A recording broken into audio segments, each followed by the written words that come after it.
Bueno, Gustavo Larrea, nuestro primer invitado. Ustedes saben que Gustavo Larrea permanentemente ha construido con una perseverancia, un atino indiscutible de lo que yo me acuerdo. No hay un agente político, un oficioso impulsador de partidos políticos y movimientos sociales como este Gustavo Larrea, político desde la cuna, que hoy aparece en la revista más leída por gente con criterio del Ecuador, que es la revista Diners, en una entrevista realizada por la excelente participación de Pablo Kubi, con algunos elementos de archivo que consiguió J. Reyes. Y el archivo que ha tenido la familia Larrea debe ser un archivo muy, muy interesante. Gustavo, un placer tenerle aquí. Democracia sí está aquilatado como un movimiento y estaba ponderando de esa dedicación suya no a seleccionar, sino a sumar adhesiones para una idea que tiene esto que da en llamar a alguno de los no equivocados, alguno de los politólogos más distinguidos que yo he conocido, como es el doctor Lolo Echeverría.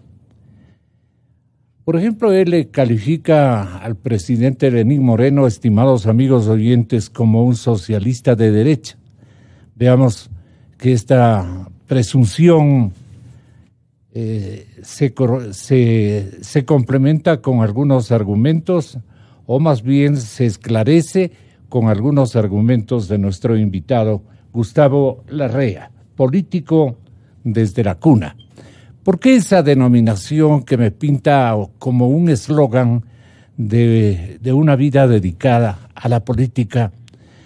Y con el ejemplo especialmente del padre grande, de su señor padre, el que tuvo que librar batallas, y usted ha heredado de él igualmente una capacidad organizativa muy importante. Lo uno, lo otro y lo tercero. A ver si nos responde Gustavo Larrea en Cadena Democracia. Muy buenos días, Radio Escuchas. Un gran gusto, Gonzalo, estar nuevamente en Radio Democracia. Yo creo que hace referencia Pablo Kubi, que es el que pone la frase político desde la cuna. Lo conoce bien a usted, Pablo Kubi, y a quien no conoce, Pablo Kubi, ¿no? Bueno, Pablo conoce el país, que es lo más importante. Más importante, sí. Así es. Y Pablo lo dice en la revista, en su artículo, en su introducción a la entrevista, y creo que expresa básicamente la idea de que en mi familia se ha hecho política generación tras generación. Hablábamos con él y decía, bueno, ¿y desde cuándo los Larrea en política? Y yo creo que desde toda la vida, porque mis tatarabuelo fue uno de los próceres del 2 de agosto de 1809, claro. Y fue fusilado el 10 de agosto de 1810. Fue en el primer grito de la independencia. ¿Abuelo de tu padre? Bisabuelo de mi padre. Bisabuelo. Realmente tatarabuelo de mi padre. Y claro, a partir de ese hecho, generación tras generación, mi familia ha intervenido en la vida política del país. Lo hizo también en la gesta liberal, con mi bisabuelo, Camilo Larrea, mis dos tíos bisabuelos. ¿Soldado alfarista Camilo Larrea?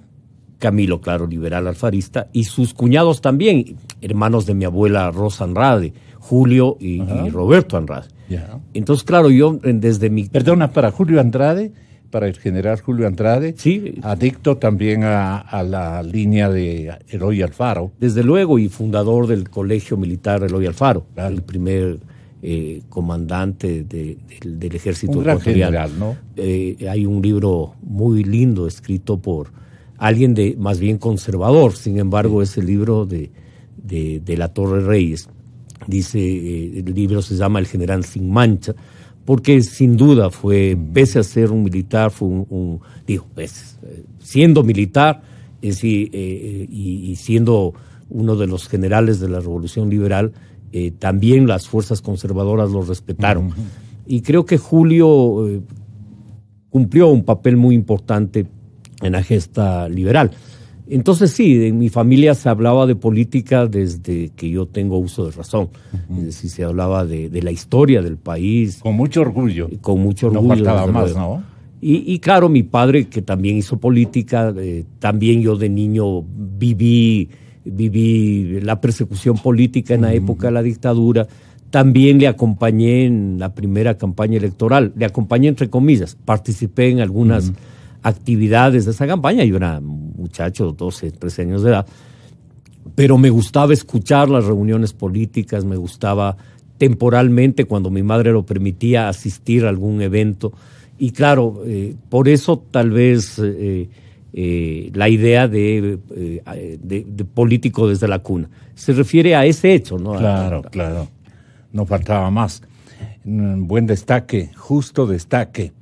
Pero tu señor padre recibió, según incluso el relato que haces para la revista Diners, en el contacto con el señor Cubi, el compañero Cubi, y lo que manifiesta también otro distinguido historiador, lo que ocurre es que tu señor padre recibió, caramba, la animadversión de el expresidente Guillermo Rodríguez Lara, me parece, y tuvieron que luchar como familia en contra de ese régimen. Más que todo, el ataque que recibieron muchos políticos ecuatorianos de una tendencia que era esencialmente democrática y poco afecta a las dictaduras. Pero ¿quién tropezó con alguna dictadura en algún momento de tanto larrea que me cuentas? Bueno, yo creo que muchos de mis familiares, y mi padre específicamente, tanto en la dictadura militar del año 63 como la dictadura militar del 72.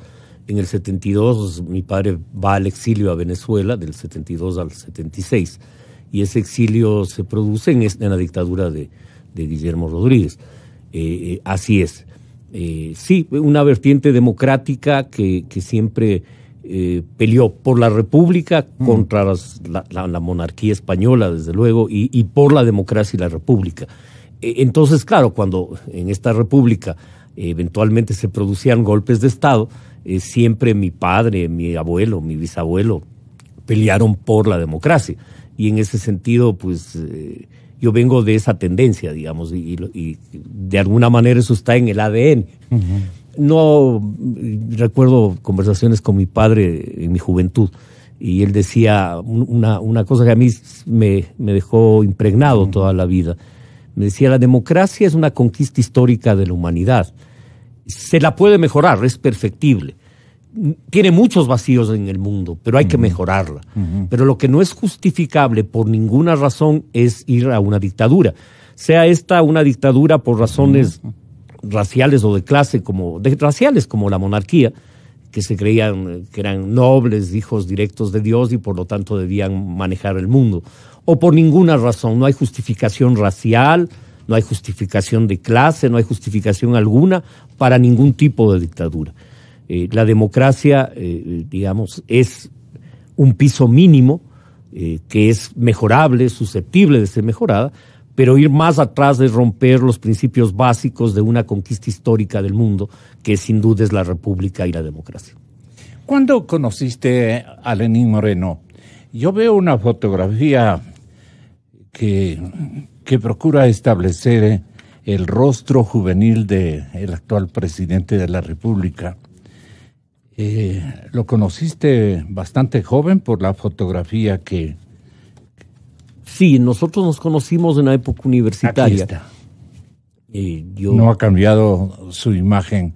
Yo cruzaba lo único que se lo ve es muchísimo más joven en una marcha del APRE en Quito en el año de 1992. detrás estaba Gustavo Larrea, dice, aparece César Carmiñani y a la derecha Lenín Moreno. Me refiero a que Lenín es el que está después de Carmiñani. ¿Cómo no? Es él. Sí, esa No es la es foto él. de Lenín. No.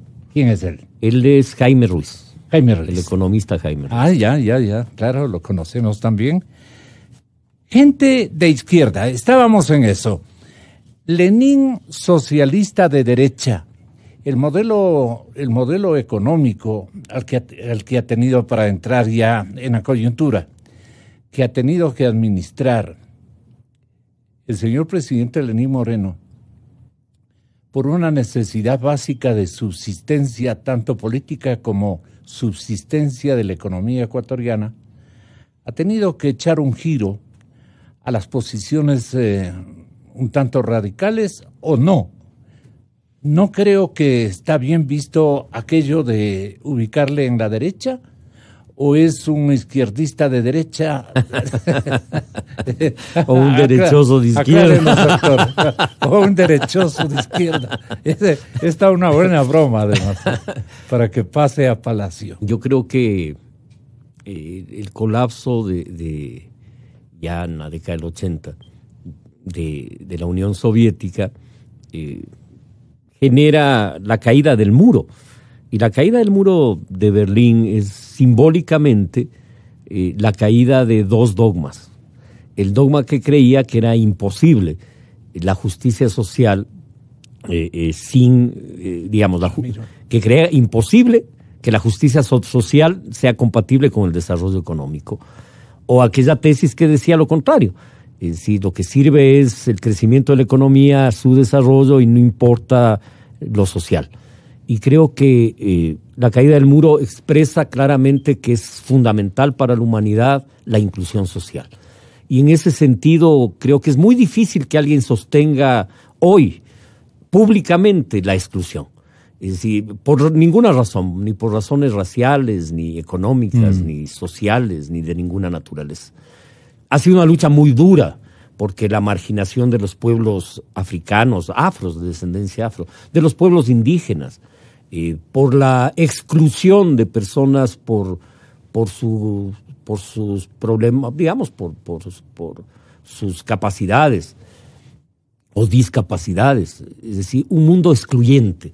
Y creo que la inclusión fue una tesis enarbolada por la izquierda y que ganó teóricamente en el mundo entero. Nadie puede sostener la exclusión como teoría. Puede pensarlo, pero se inhibe de hacerlo público. Porque es muy difícil que alguien sostenga ahora que el racismo es válido. Todavía puede haber alguien así en el mundo, lo hay, desde luego. Pero socialmente es muy difícil que esa teoría cuaje. Claro. Igualmente es muy difícil que en la economía se crea que la economía manejada desde el Estado, estatización de los medios de producción, que sería la tesis de los años del siglo XX, la tesis de izquierda del siglo XX, la estatización de los medios de producción tenga sentido en el siglo XXI. Creo que el sentido es el acceso a la propiedad y el acceso a la producción, que es distinto. Que es distinto a la estatización. Más bien diría, es la socialización del acceso a la propiedad y al bienestar. Entonces, esas dos teorías tienen un momento de inflexión que es necesario verlas a profundidad, porque el futuro del Ecuador tiene que ver sin duda sobre sus raíces. No puede levantarse un futuro sin raíces, sabiendo lo que somos, claro, social, geográfica y territorialmente, pero el futuro implica, por ejemplo, acceso a las redes de Internet de cuarta generación, la 4G, y va a implicar acceso al Internet en la 5G. Va a implicar exportar y multiplicar las exportaciones en la década que viene de manera sólida. No podemos conformarnos con la situación económica actual. Nuestro país es un país que está en capacidad de producir más de 100 o cerca de 100 frutas distintas, de hortalizas. Hay que incorporarle valor agregado a esa riqueza y exportarla al mundo, no solo para nuestro consumo interno, sino para el consumo del mundo. Pero allí se requieren enunciados de izquierda y propósitos de derecha. Y se requiere superar los dogmas. Es decir, los dogmas no son creativos, se requiere harta creatividad. Se requiere entender que con las limitaciones de los dogmas pero entonces ustedes no vamos en al Alianza futuro. País fueron los creativos de una, como dice Lolo Echeverría, de una ideología especial. No creo. Yo creo que en esa época... El discurso de izquierda y estrategias especialmente de formato económico de derecha. A ver, yo creo que hay que superarlos. ¿Qué practicó Correa y qué ha practicado Moreno? A ver, yo complemento de esa manera la interrogante. Yo creo que es histórica muy importante precisar eso, porque ninguna receta, ni de derecha ni de izquierda, funciona sin creación. Es decir, el país vive y transita ahora una crisis, producto de una farra, producto de un despilfarro, producto de la corrupción, producto de mega obras que quedaron a mitad de camino y que no tienen fundamento, como la refinería del Pacífico en Manabí, producto de un montón de errores, diría yo, errores, por llamarlo de alguna manera, y de despilfarro. Eso pasa una cuenta económica que para solventarla hay que ir a donde siempre se debió ir, a la producción y el empleo. Es decir, yo a inicios del año 2007, cuando me posesioné como ministro de gobierno, peleé por eso. Ese año, 2007, es correcto, en 2007. En ese año se capitalizó la corporación financiera y se capitalizó en ese tiempo el llamado Banco de Fomento. ¿Por qué? Porque había que multiplicar la producción. El año 2008 ganó la teoría de que lo que había que hacer es infraestructura e inversión en infraestructura. Y el modelo económico a partir del 2008 se convierte en un modelo de inversión pública donde se producen grandes negociados. Y no se da el eje central que siempre se debió tener, que es la producción. Pero incluso en el eje de obra pública se cometen errores fatales. Uno de ellos, se construye carreteras, pero no se construye la principal vía del país. Quito, Santo Domingo, Quevedo, Babahoyo, Guayaquil. Es decir, que es la arteria principal de la nación. No se la construye. Incluso para que veamos las limitaciones que tiene el modelo de intervención en la obra pública del Estado, que es un modelo que fracasó, que demostró sus límites. El modelo económico nuestro debe ser... Un modelo improvisado, ¿no? De alguna manera. A ver, un modelo que creyó que con la inversión pública y con el endeudamiento externo y el buen precio del petróleo el país iba adelante. Un modelo de crecimiento económico sin desarrollo económico. Crece la economía, pero no se desarrolla. Es una ficción de crecimiento que se produce en una familia que se endeuda. En el año en que se endeuda, esa familia tiene un boom económico y si se sigue endeudando, quiebra. Claro. Es decir, pero ese boom es ficticio porque no está basado ni sostenido. Del macromovimiento resultan responsables porque Lenin también podía haber alentado desde su posición de segunda autoridad en el país, reclamante, auditarle, a ver, creo que, un poco presionarle. Creo que las funciones del segundo mandatario en cualquier para gobierno, esa época, y en este gobierno y en cualquier gobierno, dependen del primer mandatario. El segundo mandatario no maneja la política económica, el segundo mandatario tiene responsabilidades que le da el primer mandatario. El presidente es un gritón, es un terrible gritón, claro. Pero además de eso, por una razón, porque el segundo mandatario cumple funciones específicas otorgadas legalmente por el presidente, no hay otra manera. Así es. Pero, doctor Ramiro García, presidente del Colegio de Abogados del Ecuador, nos hace la fineza también de integrarse en esta mañana con Gustavo Larrea. Yo estaba planteando de que el modelo de Alianza País no cuajó del todo en una reverenciada izquierda política, sino más bien en una democracia que ha combinado de ambos flancos de la realidad ecuatoriana prácticas especialmente económicas y sociales. Usted tal vez nos venía oyendo en el auto, Ramiro. ¿Cómo cree usted que se batieron? ¿Y por qué Correa ilusionó al país con unos recambios impresionantes, hablando de latitudes gigantescas de dinero y de propósitos? Sin terminar la una comenzaba con otro sueño, un delirante, digamos, en cuanto a tratar de hacer una obra gigantesca 5 veces mayor que la que hizo el general Alfaro y sus grandes generales, etcétera, etcétera. De eso estaba él muy emocionado. ¿Cómo recuerda ese episodio? ¿Y quién hizo más o quién viene haciendo más en términos de concretar modelos y de acudir, digamos, a recetas mucho más bondadosas y pragmáticas que lo que hizo en sus largos años, el señor Correa? ¿El Lenin o Correa? Bien. Ramiro García. Muchas gracias, días, Gonzalo, por la invitación. doctor. Un saludo para Gustavo y un saludo para todos los oyentes y televidentes, porque estamos además en Democracia TV. Así es. Mire, yo creo que hay dos facetas del correísmo, o más, pero sobre todo dos muy marcadas, que se deben diferenciar. El Correa de 2007 no fue el Correa de 2017, por ningún lado. Es decir, yo creo que si el Correa 10 años después. Si el Correa de 2007 hubiera visto al Correa de 2017 y no se habría identificado con él, todo lo contrario, hubiera dicho quién es ese señor. Hubiera salido corriendo. Sí, seguro. Un Correa de 2007 que, por ejemplo, proponía un respeto irrestricto a las decisiones del Sistema Interamericano de Derechos Humanos.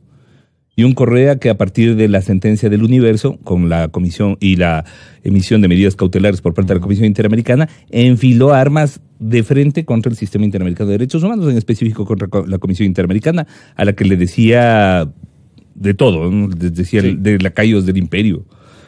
¿Qué nos quiere hacer entender y comparar? Que hay dos facetas totalmente diferentes, entonces no se puede analizar el correísmo como una sola línea política de, digamos, sin fin de continuidad.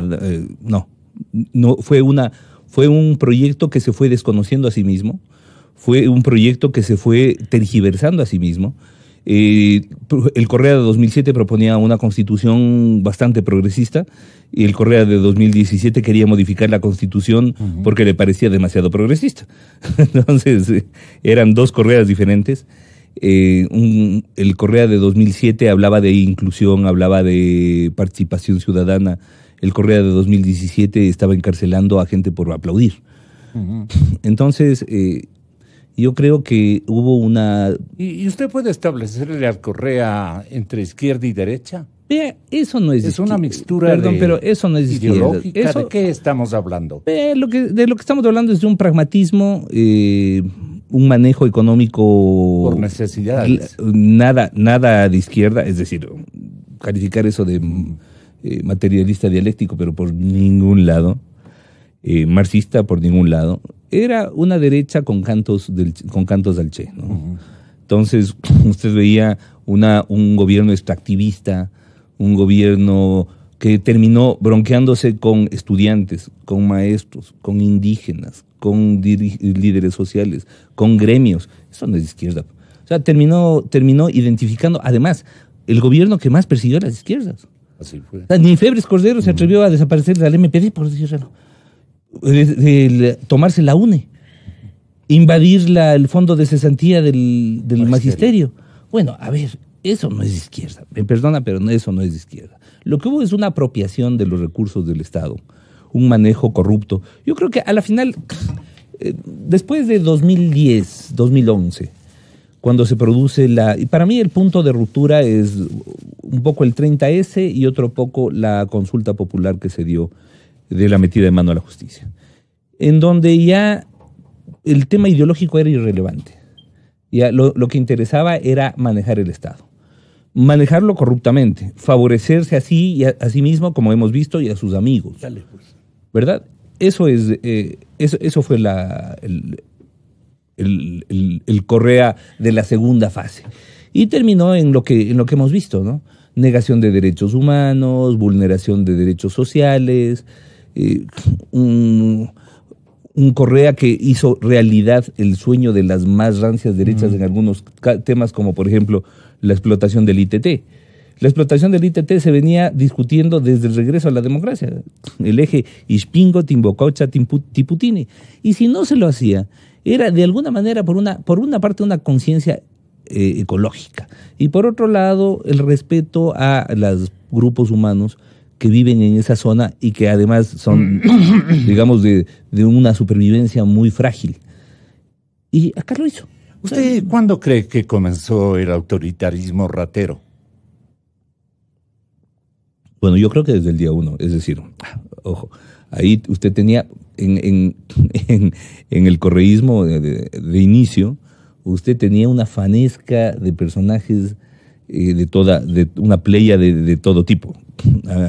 Gente que estuvo desde el inicio, como Alexis Mera, por ejemplo. No voy a decir que Alexis Mera era de izquierda, y era el que manejaba toda la estructura jurídica del país. Fue convocado por Correa, ¿no? Por supuesto, los Alvarado, no voy a decir que los Alvarado eran de izquierda.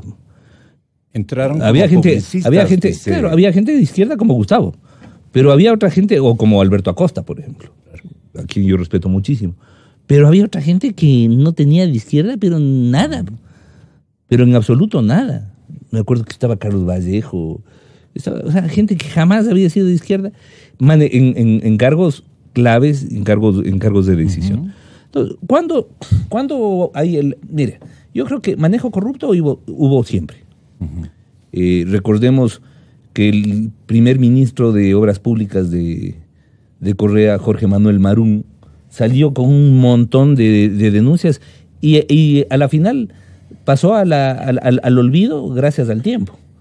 Porque si se revisan las contrataciones que se hicieron en la primera fase del correísmo en materia de obra pública, habría para meterles presos 10 veces. ¿Qué corrige de García lo dicho hasta este momento? A ver, no se trata ni mucho menos de corregir lo que dice Ramiro, sino de tener, digamos, un punto de vista complementario. Son lecturas, y sí, claro. Sí, yo creo que se las puede corregir también. Que estoy de acuerdo en que el viraje político fundamental del expresidente Correa se produce con los acontecimientos de septiembre de la Policía Nacional y la convocatoria inmediatamente a meter las manos en la justicia. Creo que ahí hay un viraje estratégico claro.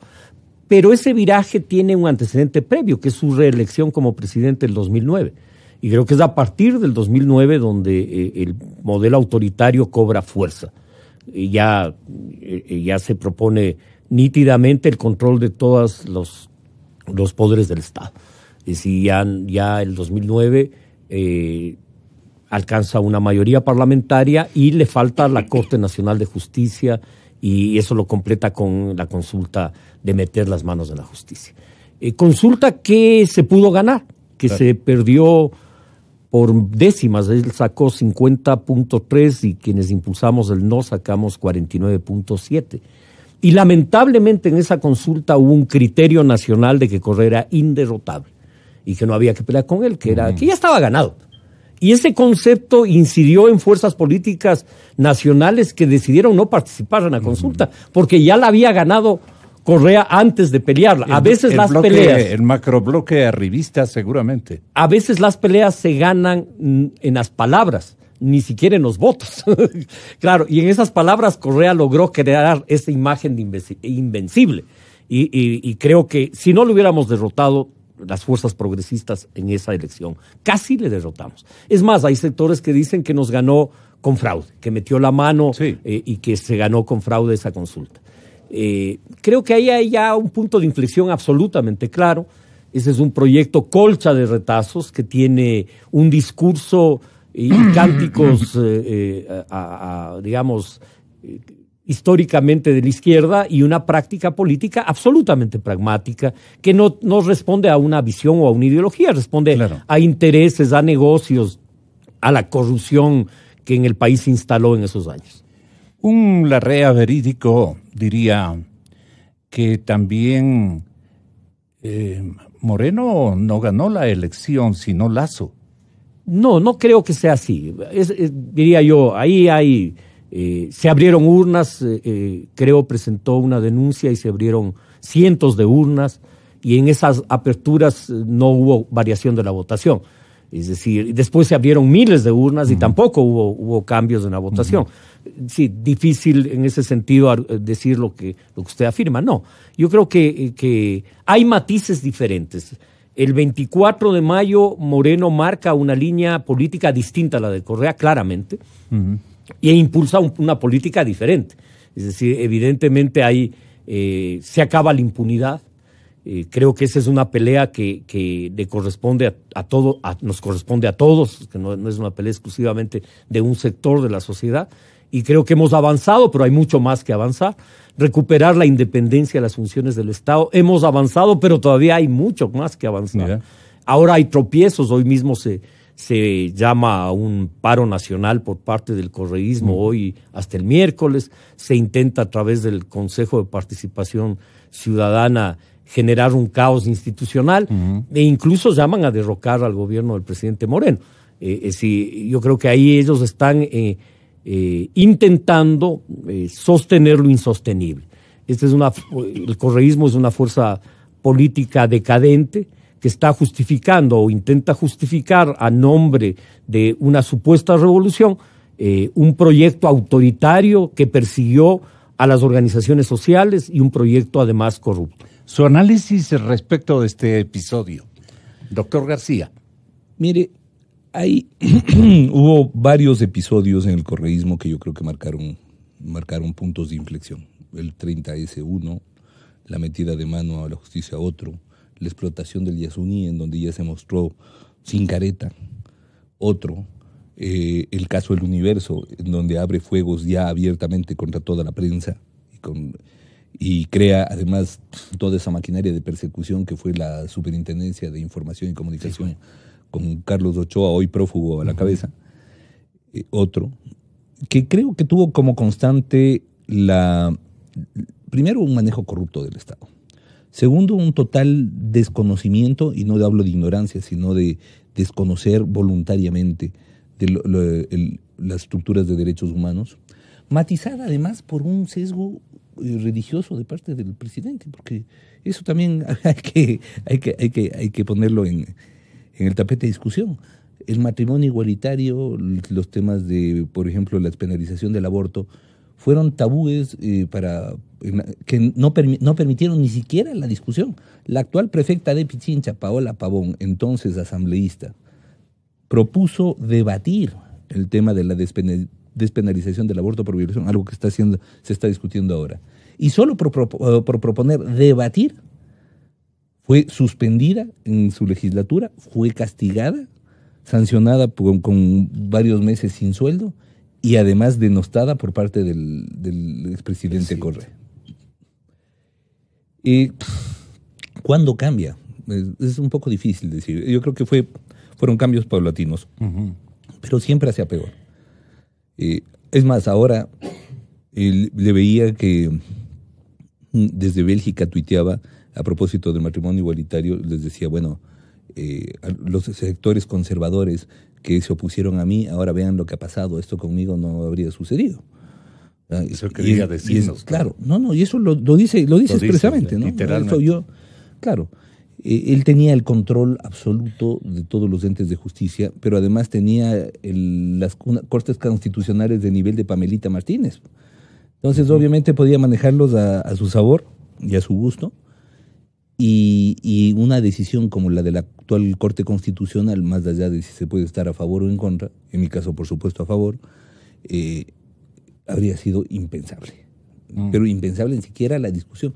Es más, el tema del matrimonio igualitario se lo presenta por primera vez en 2013 y recién se lo trata en 2019, 6 años después. O sea, lo que quiere decir que le tenían la gaveta de los casos al olvido. Y esa era la Corte Constitucional que teníamos en el correísmo, ese era el gobierno que teníamos en el correísmo, pero además un gobierno que estaba pendiente, un gobierno y en general una institucionalidad pública que estaba pendiente de la voluntad del presidente para tomarlo eso como fuente de derecho. Era lo que Carl Schmitt en su momento construyó desde su visión nacional socialista, la voluntad del Führer como fuente de derecho. Era tal cual, igualito. Estoy seguro que ninguno de estos leyó a Carl Schmitt, pero la lógica autoritaria que Schmitt la trató de, además, convertir en una teoría jurídica, ¿no? Porque eso fue lo terrible, que un genio, porque además de él era el contradictor de Kelsen. Gustavo, nada más ni nada ¿cuál menos. es el modelo histórico que ustedes y la Revolución Ciudadana propiciaron o buscaron, que se quedó entre la era correísta y la temporalidad morenista. A ver, yo creo el modelo de Estado, ¿en qué consiste respecto a los sueños que tenían cuando eran Participación Ciudadana cohesionados los dos líderes? Creo que hay una diferencia.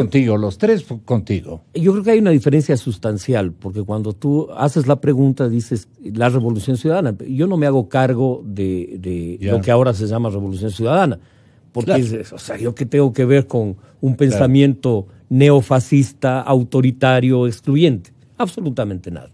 Yo creo que quienes soñamos y peleamos a lo largo de nuestra vida por profundizar la democracia, por un modelo económico que tenga como raíces del país y no como las aventuras de modelos el país y importados, desde luego, que tenga como modelo eso, lo que somos, que le dé sentido a lo que nuestra nación es, y no esta serie de modelos que se intentaron aplicar en el Ecuador dependiendo de qué presidente venía y decía, no, ahora vamos a hacer la receta neoliberal, ahora vamos a hacer la receta estatista, ahora vamos a hacer tal receta. Siempre con una dosis de pragmatismo todos, pero eso no va a generar jamás un desarrollo porque no está pensado un modelo de Estado. El futuro desde las raíces. No hay posibilidades de un futuro. Pero yo pregunto por un modelo de Estado. ¿Dónde quedó aquello? Yo creo que el modelo de Estado del correísmo es una colcha de retazos. Es un modelo autoritario, contradictorio, que a ratos es muy liberal y a ratos muy conservador, que a ratos es muy progresista y a ratos es muy de derecha, porque no había con solidez estratégica. Dependiendo de la visión que tenga Correa sobre tal o cual tema. Es decir, los temas se definían punto a punto. Se definían por lo que creía Correa de tal tema. Por cada coyuntura. Y claro, con la débil formación del expresidente, o con su débil formación, por llamarlo de alguna manera, o incoherente formación. En unos puntos era de ultraderecha y en otros era de ultraizquierda. Pero claro, eso es una colcha de retazos. Pero así no había un modelo. Esto desde la universidad, ¿no? No se lo ve resplandeciendo con una sola tesis. Yo creo que él dio saltos y brincos en materia política, en materia ideológica, y creo que esos saltos y brincos tienen que ver con un oportunismo político, ver qué le daba resultado a él. Y en ese sentido no creo que exista posibilidades de claramente decir, este fue el modelo. Lo que sí es claro es que tuvo matices claros, autoritarios, matices claros de intervención del Estado en la obra pública, no en otras áreas, y creo que esos son matices de irrespeto a los derechos humanos. Es más, llega a la tontería de ilegalizar a la Asociación Latinoamericana de Derechos Humanos en el Ecuador, la ilegaliza, le quita su estatus jurídico. Es decir, no comprometido ni con la democracia, ni con las libertades, ni con los derechos humanos. Creo que eso es el correísmo. Y eso es ese proyecto que hoy llaman Revolución Ciudadana, que no tiene que ver con un cambio democrático profundo, que no tiene que ver con el fortalecimiento de la institucionalidad democrática del país, que es una necesidad que el país tiene, que reconozco que ha habido avances, pero creo que hay que ir mucho más allá. Y el partido que tú estás formando, Gustavo, es un partido con acento en la democracia y pare de contar, pero ¿cuál es la ideología de democracia? Sí. Yo creo que nuestra propuesta es una propuesta de centroizquierda, contemporánea. Te decía al comienzo de la entrevista que creo que no se puede hacer política en el siglo XXI con los instrumentos del siglo XIX y XX, que hay que tener creatividad, que hay que construir un camino a base de nuestra propia identidad histórica, que ese camino es más democracia, más libertades, más derechos, pero que en materia de política económica es fortalecer la sociedad ecuatoriana. Alguna gente cree que el desarrollo en el Ecuador va a producirse por una especie de milagro. El milagro petrolero no salvó el milagro de la minería. No, el milagro ecuatoriano son las más de 100,000 unidades de producción de banano, las más de 30,000 unidades de producción de cacao, de café, de camarón, de flores, los 800,000 unidades de producción agropecuaria del país. Esa es la riqueza, y esa riqueza está en cada parroquia, está en cada cantón. La riqueza de la producción artesanal, industrial, turística, de servicios de este país, que es lo que hay que fortalecer.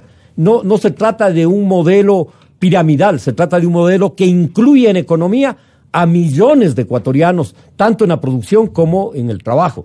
Y creo que ese es el camino que hay que transitar. Del país del cacao al país del chocolate. Okay. Del país de exportar frutas al país de exportación de elaborados de fruta. Y Ramiro, ¿a dónde estamos yendo con montañas de metales preciosos, con esta era minera? Yo creo que es comprometedora para todo en ese tema formato ideológico. Está recorriendo el mismo camino que el anterior. Es decir, con el petróleo. Basar no, y con la gran minería, porque de hecho, las grandes concesiones mineras se hicieron en el gobierno anterior, en el gobierno correísta. Yo creo que ese gobierno está caminando en el mismo sentido. Yo creo que de alguna manera la crisis económica en la que estamos hace que el presidente de la República y su equipo económico afinquen todas sus esperanzas en el extractivismo y no salimos de esto. Es decir, seguimos esperando. Pero es lo que tenemos. Seguimos esperando, esperanzados. ¿Y qué más podemos en el dorado? Lo que acaba de decir Gustavo hace un momento es si no damos el salto hacia una economía de bienes elaborados, de bienes transformados, y seguimos siendo los productores de las pepitas de oro, no hemos avanzado nada en 500 años, porque ese era el tema. Es decir, seguimos siendo la Latinoamérica del Cerro Potosí, seguimos siendo la Latinoamérica el oro de Atahualpa para la salvación nacional. Seguimos en busca del dorado, ¿no? Y a ver a qué rato encontramos la gran beta para con eso enriquecernos y basar en eso nuestra economía. Y ¿sabe qué es lo peor? O sea, la desgracia nuestra es que sí la encontramos, y la encontramos cada tanto. Entonces, tenemos un país chiquitito, pero con una riqueza mineral enorme, con una riqueza natural enorme. ¿Y eso no puede podrir el espíritu de las nuevas generaciones? Sin lugar a dudas. Bueno, yo creo que las nuevas generaciones ¿Qué va a pasar vienen con una hijos? conciencia un poco más, digamos, más elaborada que la nuestra. O sea, temas que nosotros ni siquiera nos planteábamos de chicos, como el tema medioambiental. Y yo creo que ahora es parte casi del ADN de las nuevas generaciones. Es la ideología de las nuevas generaciones, sí. Pero el problema es qué les estamos dejando, porque les estamos dejando un país depredado. Estamos privilegiando el extractivismo sobre el agua. Estamos privilegiando el extractivismo sobre la naturaleza. ¿Cómo se puede tomar a las nuevas generaciones democracia así, Gustavo? Mira, más allá de democracia, sí, creo que esto diría, es un tema general. Cuando yo me refería a que hay que generar la riqueza desde lo que somos y usar la tecnología para que esa riqueza se consolide, para generar mejores condiciones de vida para todos los ecuatorianos, creo que tiene que ver además con una realidad. El Ecuador, fuera de petróleo y minería, sobrepasa los 12,000 millones de dólares de exportación en productos agropecuarios y productos del mar. Es decir, es una economía dinámica que a veces no la vemos. Esa economía es la que hay que consolidar. No quiero decir con esto que hay que cerrar los pozos petroleros, para nada. Creo que hay que mantener una política de explotación petrolera con parámetros ambientales. En el caso minero igual, yo creo que hay que hacer minería, pero hay que hacerla con riguroso control ambiental. No se puede hacer minería ni en fuentes de agua, ni en parques nacionales, ni en áreas protegidas, como la propia Constitución lo señala. Sí, pero no creer que ese es el milagro. El milagro son los ecuatorianos, los 17 millones de ecuatorianos produciendo, trabajando. Ese es el milagro ecuatoriano. Y ese milagro ecuatoriano... Pero capital operativo requerimos. De lo contrario, desde luego, todo se queda en poesía. Requerimos alinear la educación con la producción. Requerimos un cambio fundamental en el sistema educativo. Requerimos que los bachilleratos estén vinculados en cada cantón a lo que producen. No es posible que tengamos 100,000 productores de banano y no tengamos colegios técnicos en banano, en café, en cacao, en maíz, en papa, en camarón, en productos del mar. Es decir, para poner ejemplos, en fruticultura no hay bachilleratos. ¿Cómo es posible si nuestro país es exportador de frutas, es exportador de hortalizas y la educación no está articulada? Ni el bachillerato ni las universidades. El modelo referente del primer mundo, ¿cuál sería para nuestro caso? Yo creo que no hay... Ramiro García. Déjame antes de darle la palabra. No creo que ese sea el referente. No se copian modelos, se construyen modelos a partir de la propia realidad, si no vamos al fracaso. ¿Qué cantidad de gobiernos y presidentes no han propuesto a modelos similares al modelo europeo, al modelo norteamericano o coreano? Ahora, y han fracasado. Al modelo chino también. Claro, y han fracasado. ¿Por qué? Porque el modelo solo es posible desde la propia realidad y no hay otra condición. Esta parte, Ramiro García. Por una parte, no se puede pensar con cabeza ajena. Es decir, tenemos que construir un modelo desde nuestra epistemología, desde nuestra realidad sociocultural, desde nuestra realidad natural, además, porque tenemos un entorno natural totalmente diferente. Por ejemplo, a mí me gustó mucho el modelo noruego, sueco y en general de Europa, ¿En qué consiste, Europa del Norte. para que entienda el gran público? El modelo sueco, por ejemplo. Estamos hablando de una economía con mucha regulación, estamos hablando de una economía con mucha participación, con orientada. mucha inclusión. Una economía orientada. Países con enormes, con una enorme carga impositiva para sus ciudadanos, además, pero por otro lado con unos beneficios sociales muy amplios. Y yo creo que, claro, a ellos les funcionó. Sin embargo, Noruega sigue siendo el país con más alta tasa de suicidios en Europa. Entonces uno dice, bueno, a ver, se supone que el nivel de vida es el más alto. Vea, lo que pasa es que cuando uno visita un país, ¿qué cosas, no? Uno termina diciendo, bueno, qué bonito que es esto, pero qué bonito para una semana. Claro. Es como cuando uno va a La Habana. La Habana es lindísima, preciosa, para una semana. Claro, pero ahí no me quedo a vivir, pero ni estando loco. Entonces, a ver, ¿qué modelo es el que tenemos que desarrollar? Tenemos que desarrollar una epistemología del sur, es decir, una visión sociopolítica y socioeconómica desde nuestra realidad latinoamericana, y creo que hemos intentado. ¿Pero qué somos? N veces. Partamos de un diagnóstico de Ramiro García. Exacto, lo primero que tenemos que asumir es el qué somos. ¿Qué somos? O sea, como país, qué representamos y hacia dónde vamos. Y claro, tenemos unas ideas totalmente tergiversadas. Yo creo que hay que empezar por reescribir nuestra propia historia, porque, claro, somos el producto de una sucesión de mentiras, si es que vamos por las historias, desde un análisis histórico, ¿no? Somos y de mentiras que las seguimos manteniendo y que las de las que vivimos, ¿no? O sea, seguimos siendo el Abdón Calderón con la bandera con la bandera en los dientes, ¿no? No el que murió de disentería. Entonces, ese es el problema que ese es uno de los problemas que tenemos, pero además somos un país muy corrupto, somos un país de tramposos, somos un país de mentirosos, somos un país de informales, y todo eso tenemos que cambiar si queremos avanzar. ¿Y eso es tema de educación, Gustavo? Desde luego, es tema de educación, pero no solo de educación formal, es cultural, es también del hogar, es de la familia, es de construir una cultura de responsabilidad social, de responsabilidad ambiental, una cultura de responsabilidad democrática. Y creo que esos son los pasos que el sistema educativo intenta dar y a veces los da, y que hay que fortalecerlos, sin duda. Pero también es un contraste. El diagnóstico de Ramiro es un diagnóstico que apunta a problemas de nuestra cultura, pero también hay fortalezas. No solo hay eso, hay también la minga, la solidaridad, hay también la gente trabajadora, también hay honestidad, también hay compromiso. Es decir, no hay una sola cara de esta medalla. Lo que hay que hacer es fortalecer la parte propositiva, la parte, diría yo, honesta de la sociedad ecuatoriana. Porque así como hay corruptos, y a veces podemos cometer el error de creer que ese es un tema generalizado, también hay gente honesta que es capaz de un taxista buscar a quien dejó una cartera con $4,000 en una ciudad de la Amazonía, creo que en el Puyo, y devolver el dinero. O sea, también hay gestos de solidaridad y de honestidad. Entonces, tampoco es que nuestra sociedad es una banda de ladrones, de criminales, no es así. O sea, yo creo que aquí en el Ecuador hay rasgos también de lo otro, que son lo que hay que fortalecer. No podemos fortalecer la cultura del dinero fácil, la cultura de la corrupción. Hay que fortalecer la cultura del trabajo, de la producción, con educación, con medios de comunicación comprometidos con la sociedad, con la democracia, con la solidaridad. No podemos tener como referentes programas donde el héroe es el narcotraficante. El héroe debe ser el que lucha contra el narcotráfico.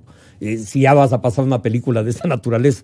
Los valores que hay que consolidar en nuestra nación son los valores del respeto. Pero ¿dónde se fijan nuestros nietos y nuestros hijos en términos de valores humanos propiamente dichos? Yo creo que además los ¿A dónde les invitamos a que observen? Yo creo que los niños especialmente y los jóvenes vienen ya con un ADN distinto.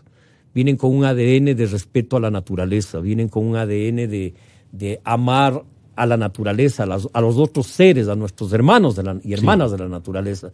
Y creo que hay un proceso sin duda evolutivo, hay un cauce de la naturaleza y hay un cauce de la historia. Y ese cauce es sin duda progreso, es bienestar. Si nosotros comparamos nuestra sociedad con la sociedad que vivimos en nuestra infancia, vamos a ver que ha habido cambios positivos y muchos. En el sentido, por ejemplo, que la pobreza de cuando éramos niños era casi generalizada. Hoy la pobreza es cada vez menos. De todas maneras, no podemos decir todo ha fracasado porque no es verdad. Hay cosas que han implicado avances. La sanidad, el hecho de tener todavía no una cobertura del 100% de agua potable en el país, pero ya del 60%, hace que la gente no se muera a los 30, 40 años, que la esperanza de vida crezca, el acceso a la alimentación. Hemos avanzado. Ahora, como sociedad, tenemos que dar un salto adicional, ponernos en el siglo XXI, construir democracias sólidas de pleno respeto a los derechos ciudadanos, de pleno respeto a las libertades, de desarrollo económico, de inclusión social, y creo que ese es el futuro. El futuro que debe usar la inteligencia artificial y todos los cambios tecnológicos que hay en el mundo a favor de nuestros pueblos y nuestras sociedades. No querer competir con ellos porque sería ridículo, y creo que es parte del fracaso del modelo correísta, creer que podríamos ser una sociedad del conocimiento. No, nuestra sociedad puede usar, desde luego, el conocimiento y la tecnología artificial, pero para usarla desde lo que somos, no para competir en hacer celulares o en la sustitución de importaciones de hacer televisores. Gustavo, y ¿cuál radios? es la diferencia entre el intento y el ensayo que formuló Rodrigo Borja, para ponerme con él, o más o menos por la misma temporalidad del expresidente Osvaldo Hurtado? Épocas recientes en el sentido de que ellos buscaron una socialdemocracia, el uno de color verde y el otro de color naranja. Pero por ahí iban. El doctor Hurtado heredó al gobierno de Jaime Roldós Aguilera, que fue un gobierno progresista. Así es. Y le tocó gobernar poco tiempo, pero desde luego con un criterio de inclusión social, yo creo y de desarrollo económico.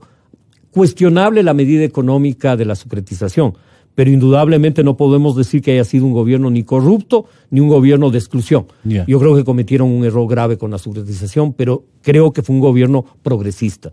Y en el caso de Rodrigo, con más profundidad, de Rodrigo Borja, porque creo que Rodrigo enfoca una política social sólida, de inclusión, de atención a los más necesitados, pero también importante la política de saneamiento, agua potable, alcantarizado, porque en esa época, que no es la de ahora, todavía teníamos problemas de salubridad muy complejos en todo el territorio nacional. Y de salud. Entonces, claro, uno puede decir muy poco visto desde ahora, pero mucho visto desde ese momento histórico. Y creo que fue un hombre respetuoso de las libertades, respetuoso de la democracia. ¿Qué recoge igual que de esos el presidente dos Hurtado? intentos de modelo ideológico? ¿Qué recoge democracia sí? Creo que la vocación por la democracia, la vocación por el respeto a los derechos humanos, la vocación por el respeto a las libertades, los dos gobiernos tuvieron... ¿De qué color es su democracia sí?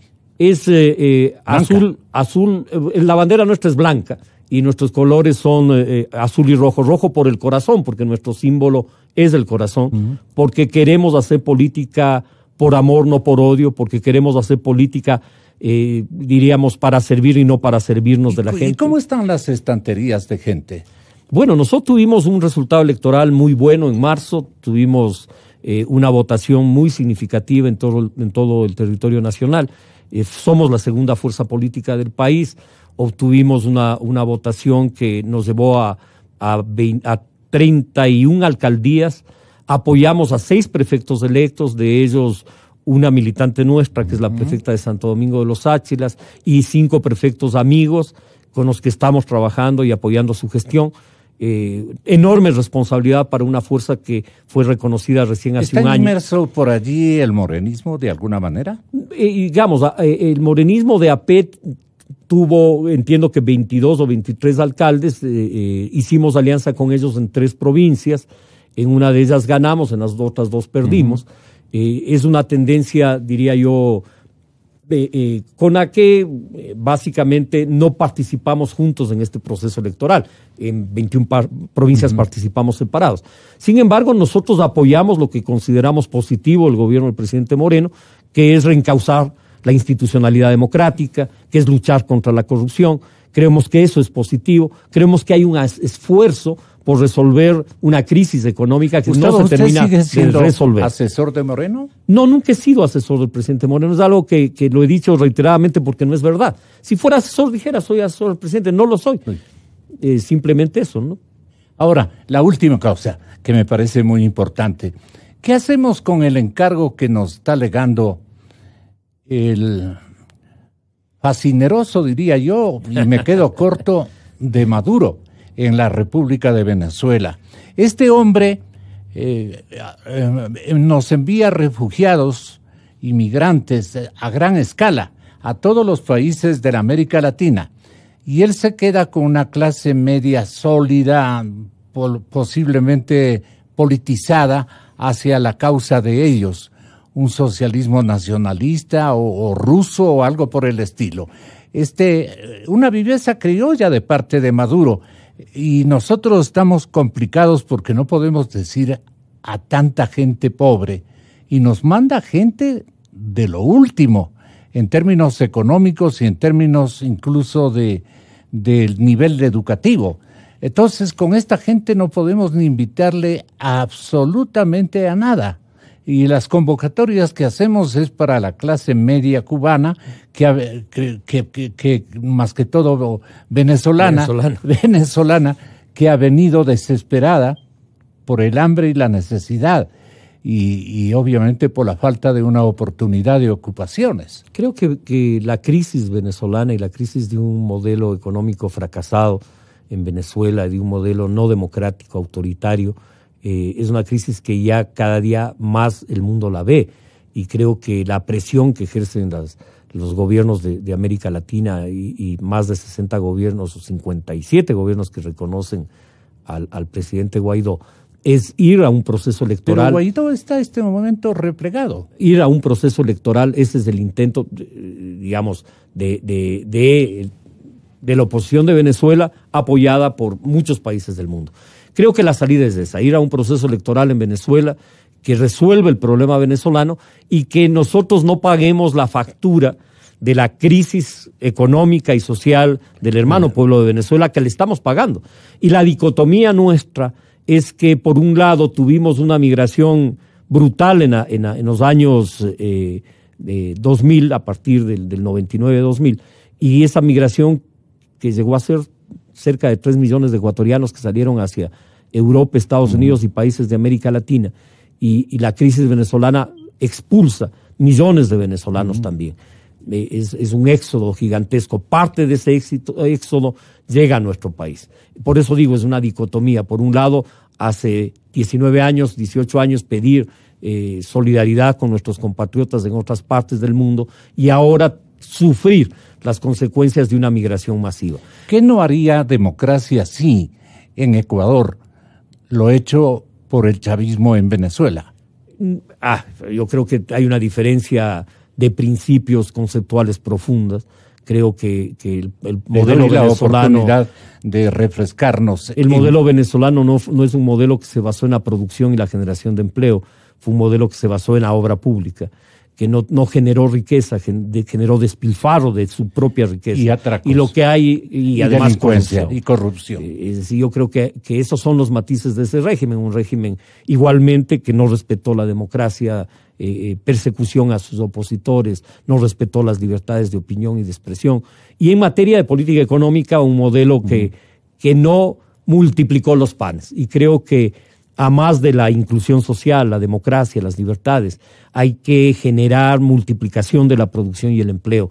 Y creo que eso es la única forma de hacerlo, es apoyando a los micro, pequeños, medianos y grandes productores de nuestro país. Y creo que en Venezuela se equivocaron totalmente. ¿Dónde están los capitales que requiere democracia? Sí, que requiere el país. Que requiere el país, así es. Sí, digamos, yo creo que es... Yo le estoy dando una chance a democracia, su movimiento, sí. ¿No?